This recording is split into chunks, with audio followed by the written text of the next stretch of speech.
بتخربشي ايه؟ بصور فيديو.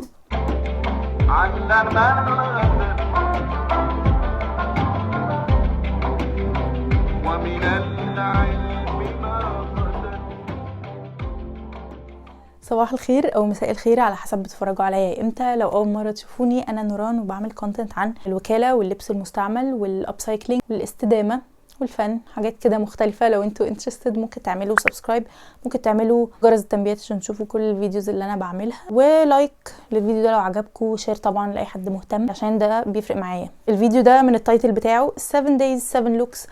مش عارفه اذا كنتوا عارفين الفيديوز المشهوره بتاعت 7 days 7 looks بتاعت فوج، بحب اتفرج عليها جدا عشان بتبين ستايل الشخص اللي هما جايبينه في اوكيجنز مختلفه، واللايف ستايل بتاعه كمان. يعني مثلا انا اللايف ستايل بتاعي بنزل الشغل كل يوم لازم البس فورمال، في الويك اندز مثلا ببقى كاجوال شويه، بخرج مع اصحابي، اروح افراح كتير او مناسبات وهكذا. فيعني اللايف ستايل برضو بيحدد الى حد ما دولابك. عامل 7 days 7 looks الفيرجن بتاعتي. انا هلبس لبس مش عشان انا عايزه الناس تقول واو ده تحفه، لا، هلبس لبس واقعي جدا. ممكن يبقى مش واقعي بالنسبه لكم، بس قصدي هحاول قد ما اقدر كل لوك من اللوكس دي.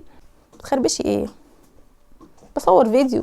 هحاول في الفيديو ده ابقى ترو لنفسي قوي، يعني افكر كويس قوي انا فعلا لو في الموقف ده هلبس ايه اكتر حاجات بحب البسها فعلا بتمثل الستايل بتاعي. يا ريت بقى فوج اريبيا مثلا يوم من الايام يعزموني ونعمل 7 days 7 looks مع بعض. بس انا كتبت امبارح نوتس انا عايزه اعمل لوكس ايه على حسب اللايف ستايل بتاعي. فكرت انا بخرج وبعمل ايه في حياتي عشان اظبط لوكس على اساسهم يعني.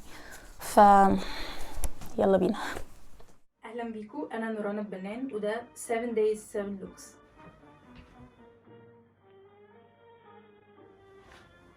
outing with friends، يعني لما اخرج مع اصحابي.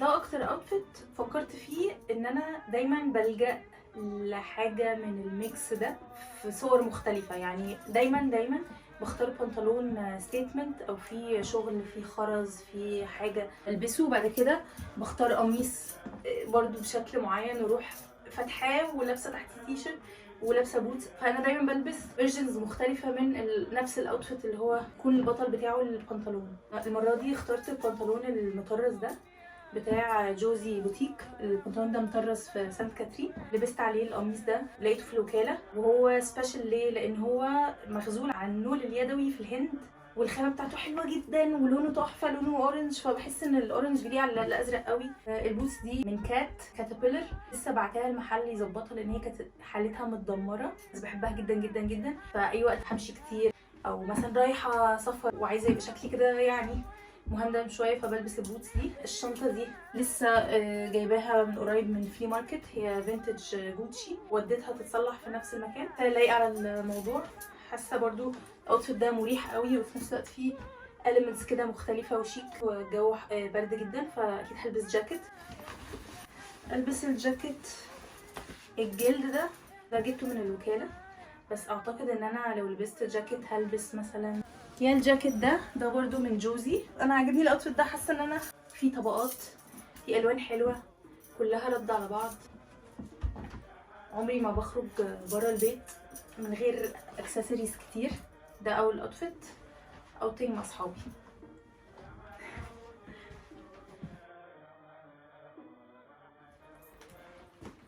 عيد ميلاد، اظن واضح في باترن من الاوتفيت اللي فات ان دايما بحب حاجه ستيتمنت من تحت، يا سكيرت يا بنطلون، جاكيت جلد لسه جايباه.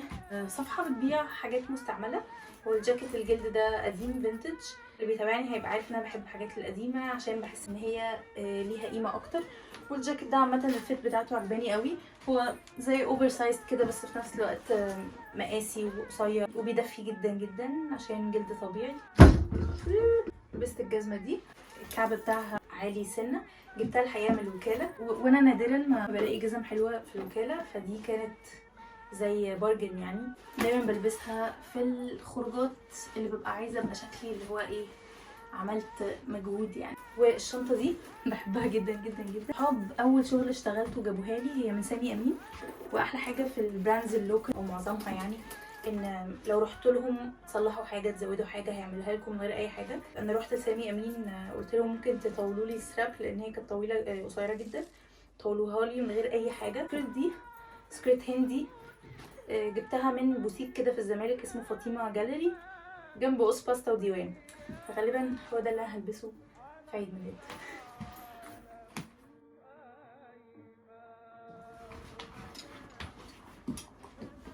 ارت جاليري لوك. جزمه انا ما كانش ليا في البنيات خالص وفجاه بقيت بحبها كلها. ده عامه فول وكاله لوك، كلها تقريبا مستعمله. القميص ده لسه جايباه من الوكاله، البس ده جبته السنه اللي فاتت من الوكاله. والسكيرت دي سكيرت مشهوره اللي انا رسمتها برضو جبتها من الوكاله وكانت مبقعه ورسمت عليها وجوه الفيوم دي. كاوبوي بوتس برضو هي مش باينه طبعا، لسه مبعوتها لي من براند مصريه محليه. الشنطه دي سامي امين وعزيزه على قلبي قوي لان انا اشتريتها لنفسي، والايد بتاعتها هي ايد نوت الهه السماء عند القدماء المصريين، ولونها حلو قوي. مش عارفه البست زودته بس ممكن اشيله، بس حسيت ان هو كله بني في بني بس تكستشرز مختلفه يعني ودرجات كمان مختلفه. ارت جاليري لوك.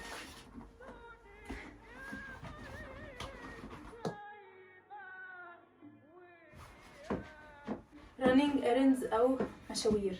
كلكم طبعا عارفين ان انا بموت في السلوكتات او الجامب سوتس. غالبا هختار اي جامب سوت من الجامب سوتس اللي عندي اروح بيها المشوار، سواء بقى بنك، رايحه مثلا اشتري حاجات، عندي ميتنج مش عارف ايه، بقى من ميتنج لمشاوير لذيذه يعني وسهله.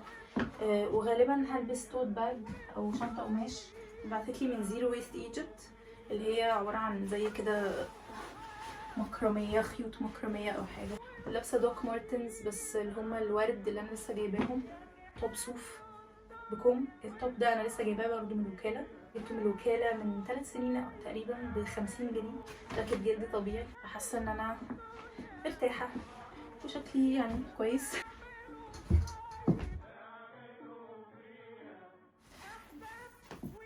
لو رايحه فرح، معظم لبس الافراح انا بفصله عند حد. اكتر حاجه بتمثلني لما فكرت ان انا رايحه فرح الجامب سوت ده. انا اصلا بحب الجامب سوتس وبحس ان هي بتليق عليا، بحبه ولبسته في افراح كتير جدا جدا. جاكيت فارو بتاع ماما يا تيتا حاجه كده. جاكيت الفارو ابتدت ترجع موضه تاني من اول وجديد، بس ما تشتروهاش جديده ابدا لان الجديد بجد بيتعمل بماتيريال زي الزفت. نفس الشنطه بتاعت سامي امين ونفس البوتس اللي هي اللي اشتريتها من الوكاله.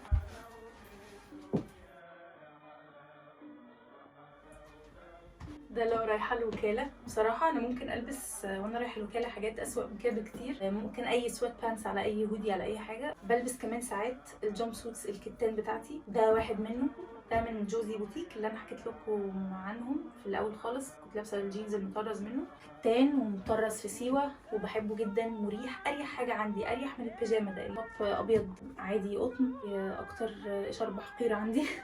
ولبست برضو الشنطه دي بتاعه زيرو ويست ايجيبت، وجواها شنط تانية بتاع زيرو ويست ايجيبت، عشان لما اشتري حاجات من الوكاله الشنط دي بتكبر، يعني بيبقى شكلها صغير كده بس بتكبر مع الوزن. الجاكيت ده بقى هو الجاكيت يعني اللي معايا في جولات الوكاله كلها بتاعتي، لانه مليان جيوب فبحط فيه الفلوس عشان ما بقاش يعني، والموبايل وكده عشان ما بقاش مثلا ماسكه شنطه او كده وما اخدش بالي وانا في الشارع واتسرق.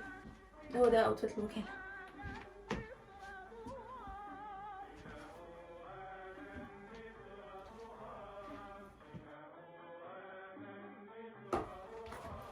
اوتفيت لايفنت.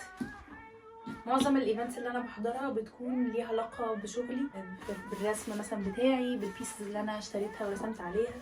فالبليزر ده انا اشتريته ورسمت عليه، من اواخر الحاجات اللي انا رسمتها لنفسي. ستيتمنت قوي، لبست عليه سكيرت ذهبي زي الالوان اللي فيه. السكيرت دي من ماركه محليه اسمها نساء. والبوتس برضو اللي وريتها لكم في الاول اللي اتبعتت لي من ماركه محليه.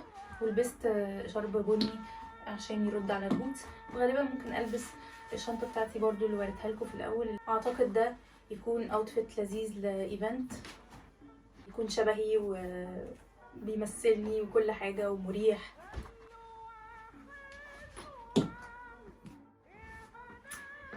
انا كده خلصت، يا رب يكون الفيديو عجبكم واشوفكم في فيديو تاني. باي باي.